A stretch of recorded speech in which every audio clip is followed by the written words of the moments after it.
Welcome to this episode of the Inspirational Creatives Podcast, episode 295, brought to you by the Inspirational Creatives app, which you can now find on your favourite smartphone app store. To celebrate 6 years of this podcast, you can download the Inspirational Creatives app to access all of my content, every single episode since this podcast began in 2014, and for free. To take your live creativity and profession to the next level, connect directly with me and my content by searching for the Inspirational Creatives app on your favourite smartphone app store. I really started from a position of zero. I didn't really know anything about creating software. I didn't know anything about raising investment. It is just changing people's lives. Welcome to Inspirational Creatives. I'm your host, Rob Lawrence. Join me every Friday as I chat with successful artists, producers, and creative entrepreneurs who share powerful stories and strategies. They can help you to create the life that you want. Listen each week as these inspirational creatives show you how to take your creativity to the next level. You'll learn how to create a sustainable business that inspires others and gives you the financial freedom and lifestyle that you want. Thanks for listening. Make sure you sign up at inspirationalcreatives.com to get free exclusive bonus material. And now, on with the show. Rob here and welcome to another episode of Inspirational Creatives. My guest today is an award-winning entrepreneur and a musician. As someone who has, from scratch, founded a technology company that enables creators to engage directly with fans and audiences in an easy and affordable way. She is somebody with a deep background and experience in music, technology and entertainment, and with a degree from Oxford University in engineering science.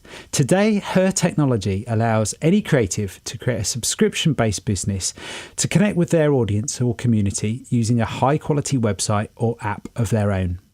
Having won a number of awards, including the Most Innovative Small Business Award and Best European and Best UK Startup, the brand SupaPass is also known as one of the top 6 most progressive companies from the tech sector. So it gives me great pleasure to welcome onto the podcast today CEO and founder Juliana Meyer. Juliana, welcome. Hello, and thanks so much for that lovely intro. Oh, thanks, Juliana. Before we begin, building on my intro there, what would you like to add for our listener to get a sense of who you are and how you show up in the world today? Well, I guess I am pretty passionate about working with people that like to make change in the world. I guess that would probably be, I don't think I've ever phrased it that way, actually, but I think that's pretty much sums up what drives me and what I love about what the team are doing at SupaPass is we're really creating technology that enables creators and entrepreneurs to actually fulfill the next level of their vision, which often involves how to really build that business around their content, to have a beautiful website or app that looks and feels like Netflix, has all that beautiful functionality, but doesn't cost them lots of time and lots of money to create. They pretty much can have it out the box with what we've done. So it's been really inspiring to be able to work with these incredible creators in that way, and see them really change. Many of them tell us we change their lives. So I love that, and that's what gets me up in the morning. That's really exciting. I'm really eager to dive into the technology in some detail today. But before we go there, I'd love to learn more about you, Juliana, and your backstory. And you're a musician. So what do you play? Let's start there. Well, I basically play stuff with strings on.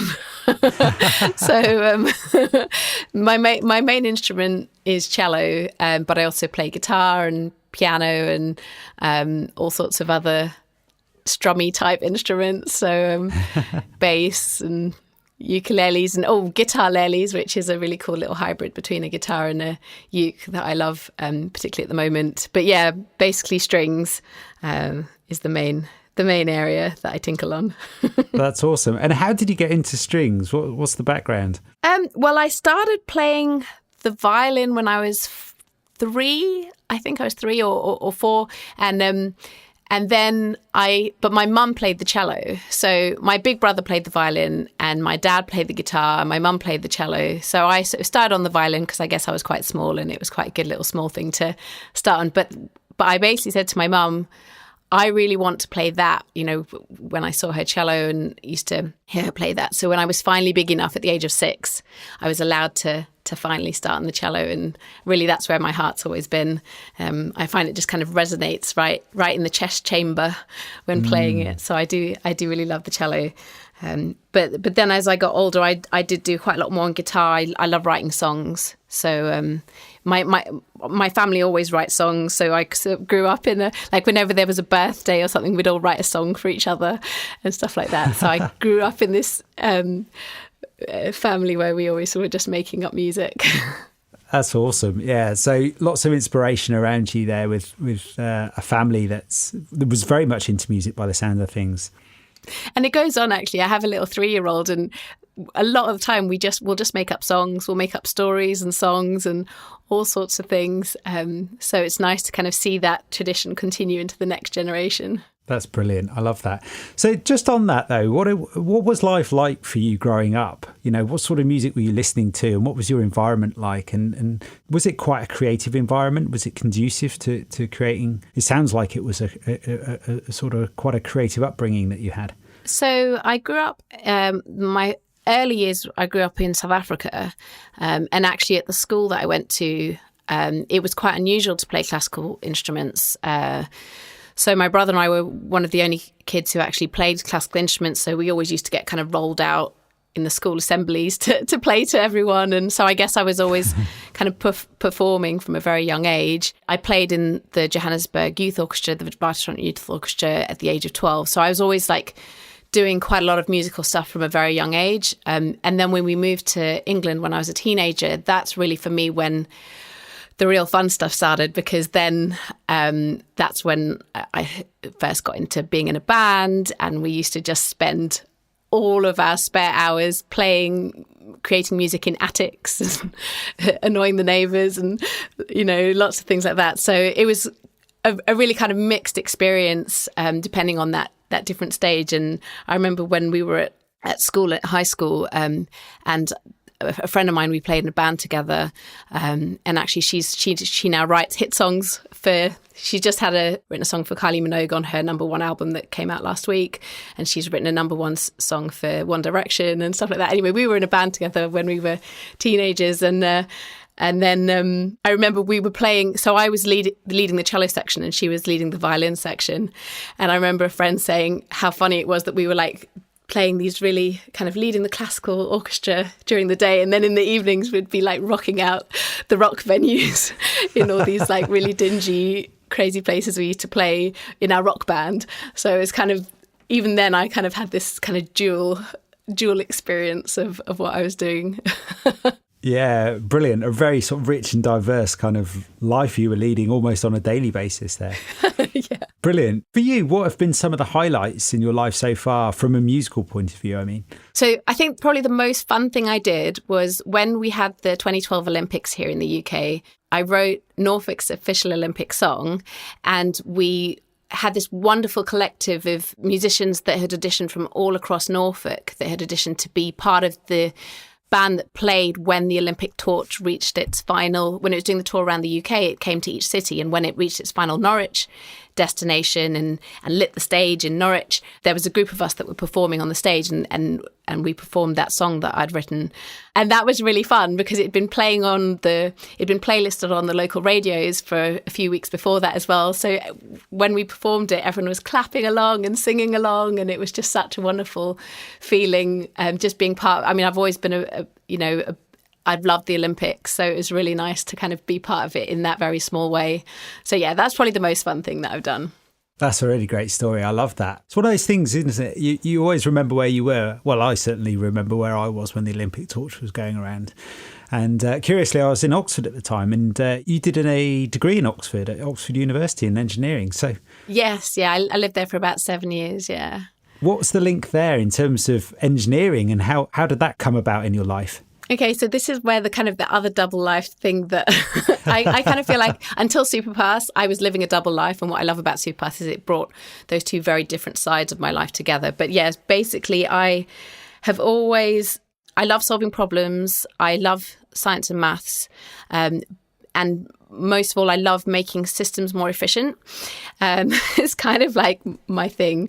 And the reason I first got into engineering was actually to do with renewable energy. So I'm really passionate about the environment and particularly what we can do as humanity to actually reduce our impact on the world around us, because I wanted to help the environment, but I also realized that there's certain kind of realities about how business works and how society works, and that you can't just stop people doing things. The way to make change is to improve the way that people do things and change what people do, but not just say, oh, you can't do that anymore. You have to provide a solution. You need to provide an alternative way and a better way. So I got really interested in particularly around renewable energy, which when I was at school, I remember there was a lesson that we had at school where we were learning about all the different kinds of energy and fossil fuels. There was pros and cons, loads of negatives about fossil fuels. And then renewable energy, it was loads of positives. And then the negative was basically not enough research has been done. I mean, this is back in the 90s, shows my age. And I just remember sitting there thinking, okay, wow, if there's these amazing solutions and not enough research has been done, that's something that we can really make change on. And it's really nice to actually sit here many, many years later to actually reflect on the fact that now actually, so in our house, we use 100% renewables. Lots of people around the country now use 100% renewables. It's nice to see that actually it's come on so far. And obviously, we've just had the announcement about, being carbon neutral by 2030. And it's just great to see that real drive. But yeah, back in the 90s, when I was kind of choosing where I fitted in the world, I really felt that renewable energy was where I wanted to focus. So that was really the driver of why I wanted to go study engineering. And my third and fourth project were all based around renewable energy and wind farms.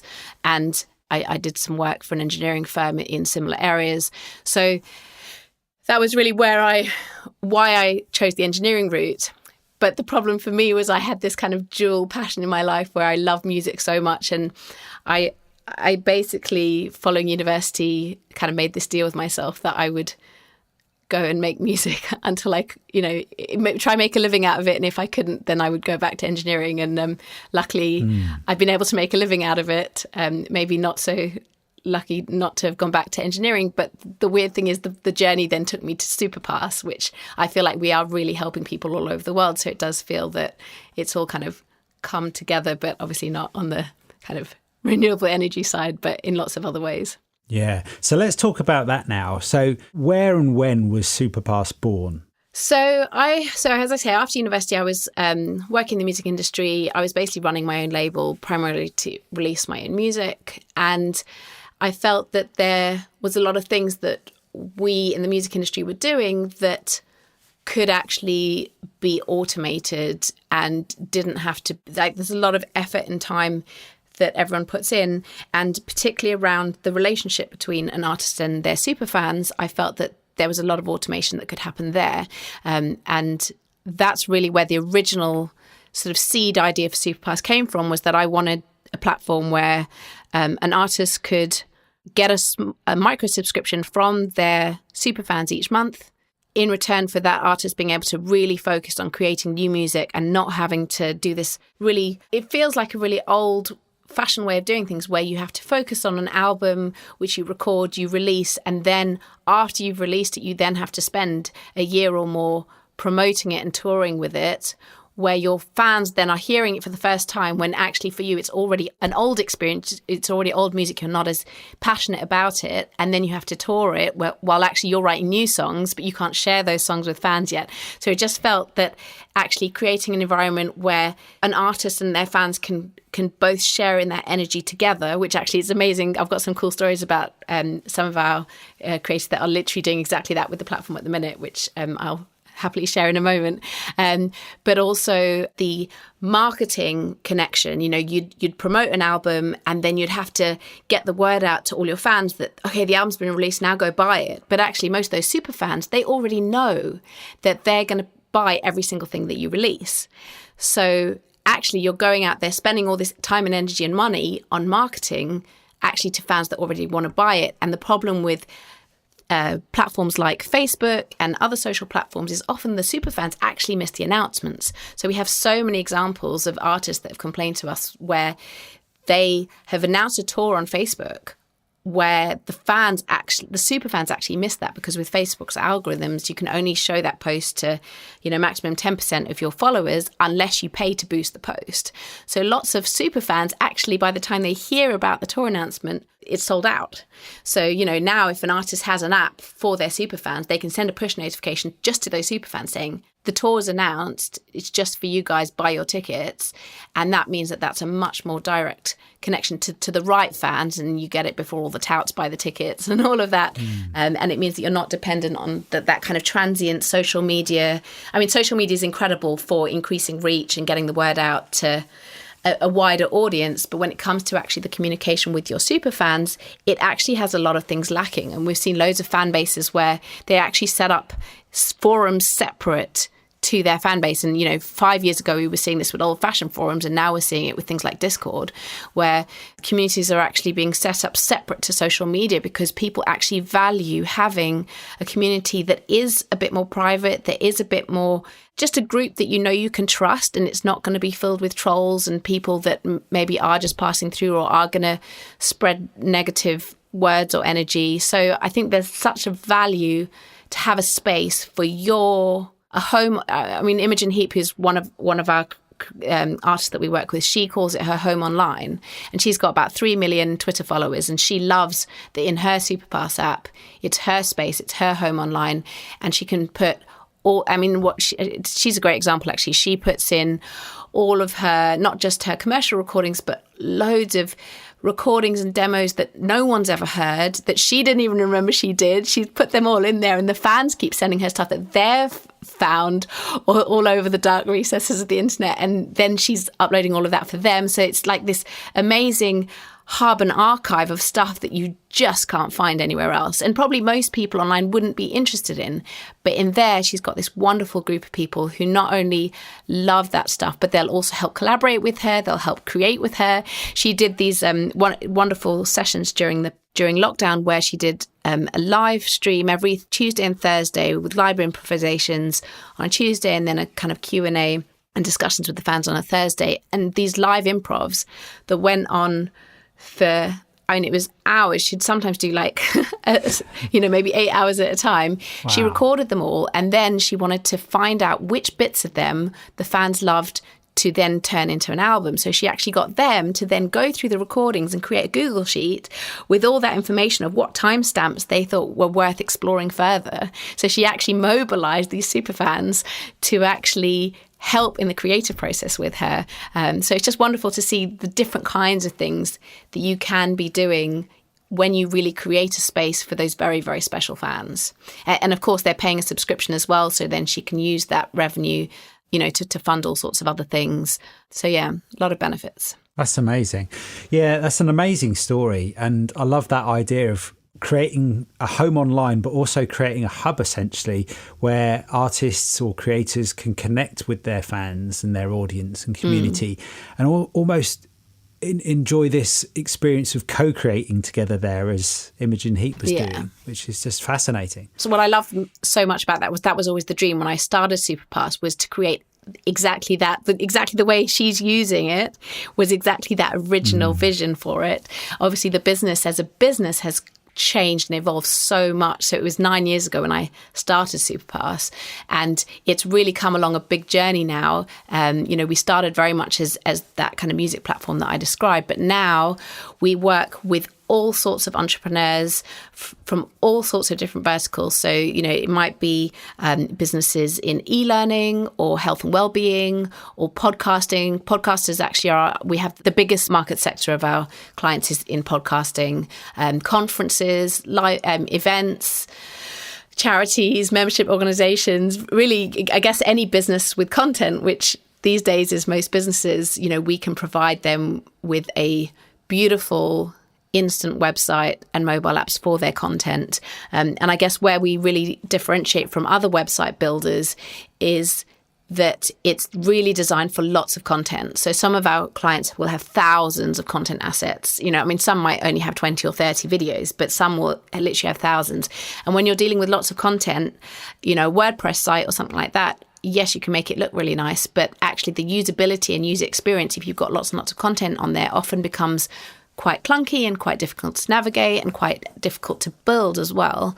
Whereas what we provided, because it's all been designed like that and it's all very much modeled on how Netflix or Spotify or Apple Music or Amazon Prime are for the end user, that's really the model that we've taken for how our user experience is. Our clients get that out the box. So instantly they have a website or mobile app that has that experience, but they haven't had to spend the time or money building it. Yeah, and I can attest for that. Having had direct experience with it as a creative, it's just a case of simply supplying the assets and there it is. It's a ready-made app and or website in that sense. Yeah. I did a demo the other day for Podfest where we showed literally building an entire podcast app in 2 minutes. So yeah, it took about 15 seconds to get the entire podcast in there and added the branding, the logo and color, and there we go. It was pretty much done. Creating the app stores and things like that, obviously that takes some time, but the actual getting it in there and having it look like that, it's almost instant. That's brilliant. Going back 9 years to when this all started and that journey began, did you know instantly, or was this something that kind of you were thinking about for some time before you sort of jumped in with both feet? Can you remember the moment you decided you're going to go with this and absolutely 100% this is where you're going to go? I love that question. So I was thinking about it for about 3 years before doing it.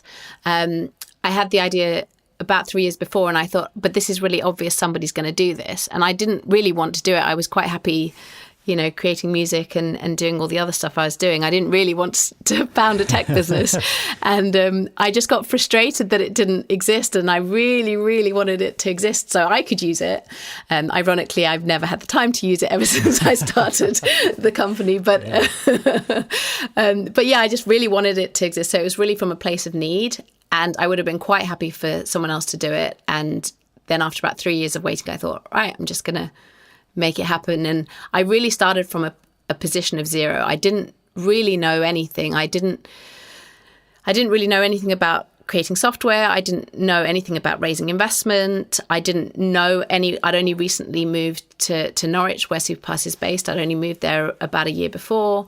I didn't know anyone in the community to team up with. I literally started from a position of absolute zero and just kind of started. And I've given quite a few talks since then when people say, how do you go about doing something like that? And I always say, just start. If you have a passion and you want to do it, we meet so many clients who have all these big plans. And then they say, oh, but, I've got to prepare all these things. It's going to be 6 to 12 months until we're ready. And we always say to them, just start. There's so many things that you can get going with and getting to a point where you're getting real customers giving you real feedback on an MVP, a minimum viable product, as early as possible is so important. Because whatever you're planning, until you're getting that real user feedback, you don't know whether it's the right thing to be doing or where else you should be focusing or working on or improving. Basically started from nothing. And I actually funded it the first 3 years. I completely bootstrapped without any, literally didn't have any budget for it. And I basically taught cello in the evenings, private cello lessons in the evenings to basically pay the bills, pay the server costs, put food on the table. And it was really, really hard work. I think I was doing about 16-hour days and kind of did for most of the last 10 years. So I don't get a lot of sleep. Yeah. Gosh. So what about those early days? It's a tech-based company. So what about all that coding? Was that you or did you hire somebody? How did that all work? So the simple answer is no, it wasn't me. So I actually set up a networking co-founded a networking group called Sync Norwich, which is Norwich's tech and startup community. There wasn't really anything like that at the time. And I basically wanted to meet other techies in the area, other like-minded people to build a team with. And in the first meeting, there was 12 of us that met up in the pub.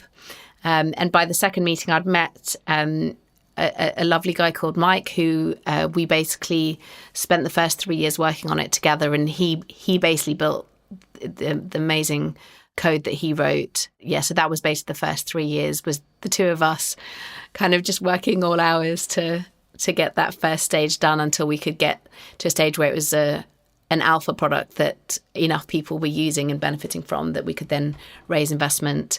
And we won some awards actually when we were still in that kind of bootstrapping stage, including went to South by Southwest for a startup competition and all sorts of things like that. So I kind of think of SupaPass in three stages of life. There was that bootstrapping stage when it was literally just the two of us. And then there was the stage after we raised our first bunch of investment, and we were very much working in music, and we were known as the fair trade streaming app. And then there's this third stage where actually we've branched out into all these different areas, different market verticals. Music's now only a very small part of what we're doing compared to a lot of the other creators that we work with. And this stage, I guess, is stage 3. So let's see what comes next. Yeah, absolutely. So just going back to those earlier days and those turning points there, was it easy for you to get that investment? No. Again, a nice simple answer. Yeah. It was extremely hard. I think investment in music tech, I think, is especially hard compared to some of the other tech. I mean, there is plenty of investment in music tech, but I think that investors need quite a lot more proof before you can raise that first investment, unless you already already have an established relationship with investors, or at least that was the experience that I had. Although when we were finally ready to raise investment, we actually ended up being really oversubscribed. So that first investment round, we ended up oversubscribing by quite a lot. And we even raised the share price during that round. And we still ended up in a position where we then actually started turning money away. So it took a very long time to get to that point. But then once we had kind of crossed a certain threshold, I literally had angel investors lining up to talk to me after one of my investment pitches to hand me business cards with money amounts scrawled on the back. So that was quite a rush after for a long time feeling like no one would ever invest. That must have felt really good for like your confidence and your belief in what you did on an ongoing basis. Oh yeah, obviously it's great validation getting investment, but I think the other thing was we particularly got investment mostly from angel investors who really, on a personal level, really believe in our mission and what we're doing. So I think that's always been really important to us, is actually I think when you build a team or build a shareholder base or anyone who you work with, you're kind of getting into a marriage of sorts, and you want to do it with people that are like-minded and have aligned interests. And I think that's so important. And I think that we've so far been very, very lucky being able to do that. And the other thing that was really wonderful at that time was we've got wonderful advisors on our advisory board. And around that same time, we also got our chairman at that time was Jeremy Silver, he's currently CEO of Digital Catapult, the government's digital program here in the UK. But he's got an incredible background. He grew Sibelius he was CEO of Sibelius until that sold to Avid. For those that don't know, it's the world's leading composing software. And he also did a lot of various things with Shazam. And he was chairman of Music Metric when that sold to Apple for 50 million. And yeah, he's a fantastic thought leader in the industry and very well known on the international stage. And he was our chairman until he became CEO of Digital Catapult. So having people like that backing us too, I think that's really valuable. And we've got lots of other wonderful advisors that have, and many of whom who've given so much time and themselves really for free because they believe in the mission of what we're trying to achieve, to really level that playing field where any creator or entrepreneur can have that state-of-the-art technology for their content and to really own their community, own their data, own 100% of their revenue, all of those things that we really strive for in our mission. We have a lot of people backing us that also really believe in that mission. That's fantastic. Yeah, amazing. And what the app does and what it is you do is quite amazing, really. Fast forward to today, 2020. It's been a bit of a crazy year, to say the least. Lots of events have been cancelled and so much has gone online. Have you seen how your app and your technology is being utilised and adopted? How have you seen that change this year? Yeah, I think there's been huge change, obviously everywhere around the world and for everyone in whatever business you work in, there's been tremendous change.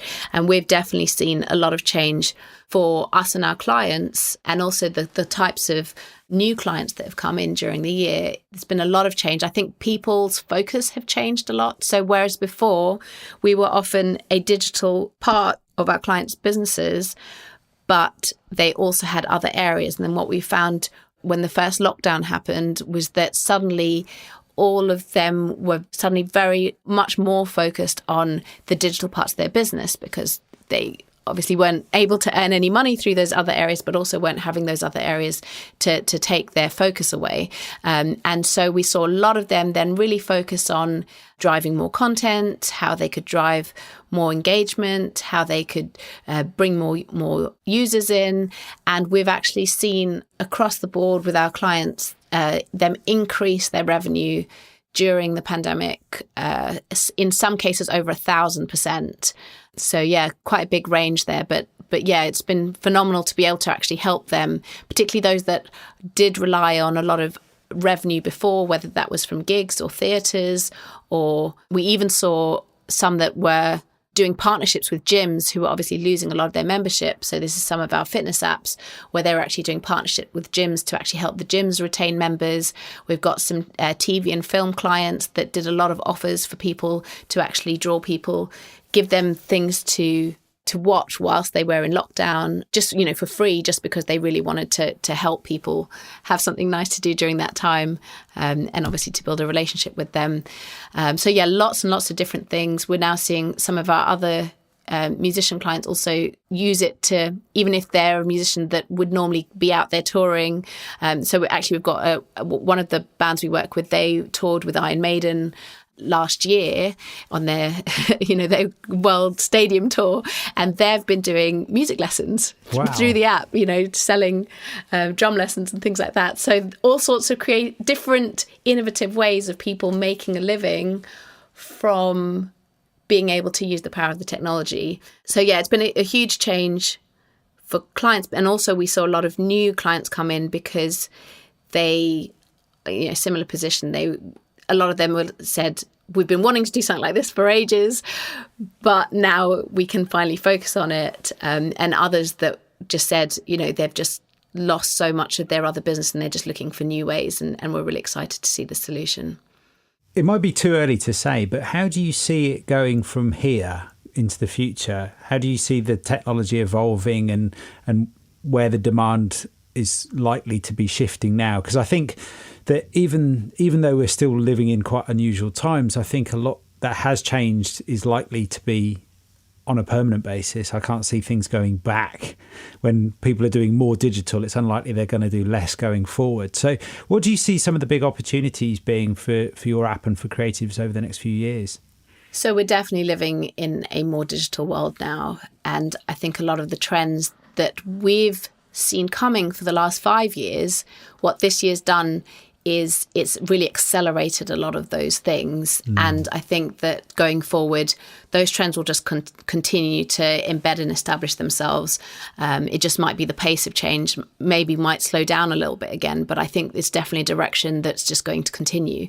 And what's been really interesting for us this year is we've seen a massive rise in podcasters. So nearly half of our clients are actually podcasters, where particularly for podcasters where they're trying to build a business around their podcast. In a lot of cases, will be podcasters where the podcast for them is really the top of the funnel into the rest of their business, where they might then, once they've built up an audience on the podcast, they're then upselling, other courses they might have done, or audiobooks, or their consultancy services.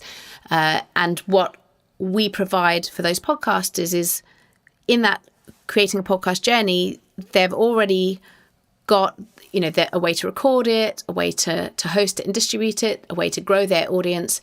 But then what's next? And that's really where we come in, is we're that next stage where once you've done all of those things and you really want to then build a business around your podcast, that's where we come in, where if you can then have a destination to grow that audience and send people to who listen to the podcast, where they can come to your app, write comments, read the show notes, read the guest bios, whatever else is happening, and then also have the app so you can then engage through push notifications, and then in the very same place have that video course or audiobook or the other services that you want. That's really where we're seeing the opportunity now for the podcasters that we work with, is enabling them to really grow that business. And I think that's, as a business for us, where we're going to be really focused, because I think podcasters are really exciting to work with. They're very entrepreneurial, they're very tech savvy, and we just absolutely love working with them. Yeah, you touched upon it earlier, but I think one of the things that fascinates me about SupaPass is that actually it's a way to directly connect with your audience and your fan base in that sense. Do you get a lot of feedback from the people that you work with in terms of the way that their relationship with social media changes when they start using your app? I think one of the nice things about it is you don't have that dependency on somebody else's platform. As you mentioned, I think earlier, I hear a lot of frustration from people about Facebook, for example. That's not to say it's all bad, but it's often a bit of a disjointed community engagement because they keep changing things and changing the rules. So yeah. Definitely keeps changing. I think where we fit into that landscape is that we work very nicely alongside social media. So I think the role that social media and platforms like YouTube and the podcast players, the role that all of those play is about finding your audience, increasing your reach, and really spreading the word. But I think where the market's really, in terms of the tools available, is really broken is, what do you do then once you've built that audience? What do you do with that top 1 to 10% of your audience where actually they love what you're doing so much, they want to engage with you on that next level? And at the moment, that experience then is very fragmented. You have to go to all these different places to, over YouTube to see the videos, the podcast player to listen to the podcast, Instagram to see the images, everything is with the blog, your website, it goes on. And actually for most content creators, they're sending people to their website to only just then instantly send them away again to all, website is often just a kind of map to all those other sites, which you don't actually own. You don't own the audience. You don't have your audience's email address. You don't even know who they are most of the time. So what we are fixing for the entrepreneurs and creators that we work with is creating a place for them where they can take control of all of that and really take control of that next stage of their audience's journey when they do want to become really engaged or become customers or support them. That's where you can have all the content in one place. You're going to be getting their email address as part of their registration. So you're going to have a way to contact them either through email or with a push notification. You're going to have a place to be able to create a paywall if you want it. So if you want to take donations for your podcast, for example, you don't have to do it on Patreon where you lose a rev share and taxes and all sorts of other things that, people end up losing between 5 and 32% on Patreon, depending on the tax and fee situation. With this, you earn 100% of your patron donations, for example, or if you've got a video course, you'll earn 100% of your video course instead of splitting it with rev share with something like Udemy, where they're also discounting your course all the time without your permission. There's so many benefits to actually just take control of all of those things. And of course, it's not just an app, it's also a website, which will be on your own domain, which you don't have to spend lots of time designing and building because it's all out the box. So lots and lots of different benefits to, as you said, to own all of that, the brand, the money, the data, the content, the experience. It's all yours where you can really grow your business. That's brilliant. Fascinating stuff, Juliana. So for our listener, if you're interested to learn more about SupaPass, head on over to superpass.com. I could talk about this stuff all day, but I'm conscious of your time. And I've got a few closing questions I'd love to ask you, which I ask most of my guests on the show. First of which is, what's inspired you in the last week? Okay, so this is in the last week, a friend of mine very sadly lost his partner to COVID this year. She was only 35, didn't know that she had any underlying health conditions. And I spoke to him on Sunday, and he just is so brave, and he's just taking each day like he is there to change the world and inspire others and look after others. He's a carer, so he's very much on the front lines, and he's just always thinking about others and how he can help other people. And this isn't just this week, but I did happen to speak to him this week, but he has absolutely inspired me over the last few months. So actually he's also called Rob. Big shout out to that Rob. Yeah, it's always quite a humbling experience, isn't it, to lose somebody and then actually to find renewed motivation and purpose in life and to be around people that are able to do that. Yeah, he's a real inspiration. Related, perhaps, what would you say you're grateful for today? I'm really grateful that I get to spend lots of time with my son and also work with such a wonderful team at SupaPass and be able to really drive the growth and the business forward and do all of those things all at the same time.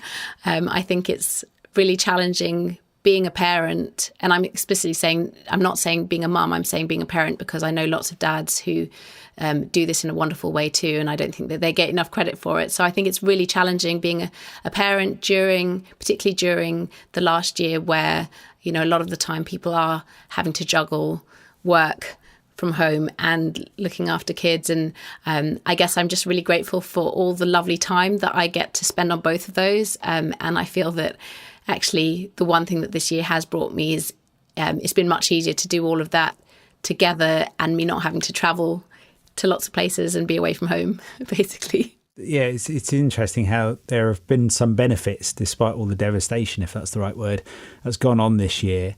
I always look for the silver linings. Yes, absolutely. Yeah, I don't think you would have got here otherwise, Juliana. I'm quite certain of it. So perhaps let me ask you this question just to wrap up. What's next for you?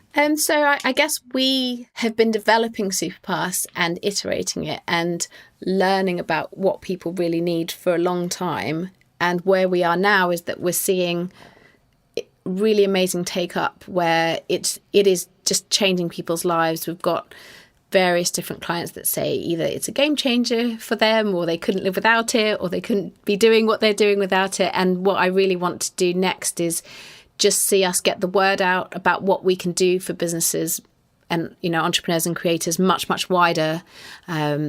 We are a small team and we don't have a big voice out there. And that's really the thing that I'd like to change next, is just really shout from the rooftops about what we're doing and how we can help people. And we've actually just launched this week an affiliate program where, you know, others will be able to actually earn we're actually starting with a pretty generous rev share of 50% rev share, and that's on you know, subscription fees. So people could potentially earn 500 quid or even $1,000 a month just from one referral, depending on what kind of sale it is, from just sending one email to a friend. So quite excited to see how that can grow. We actually already had eight new affiliates sign up overnight. We literally launched it at the end of the day yesterday, and then by the time we woke up, we had a whole bunch of people sign up for that. So quite excited to see how we can really get the word out as wide as possible about how we can change people's lives.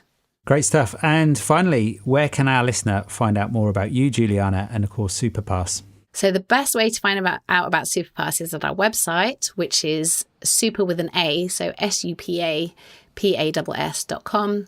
And you probably don't need to really find out much about me, as my life is literally just eat, breathe, sleeping SupaPass. But if you wanted to, there'll be ways to, if you just Google SupaPass and Juliana, you'd probably find my Twitter and things like that. That's brilliant. Well, Juliana, thank you so much for your time today. Well, thank you, Rob, and it's a pleasure. And I love listening to your podcast, and it's a real pleasure to be here today. Thank you so much. Thanks for listening. Nothing beats the stories and advice of an expert to help you raise your creative game.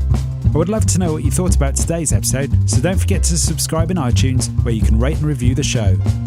If you like this episode, I invite you to share it on Facebook or Twitter with the one person you know who will benefit from the wisdom shared here today.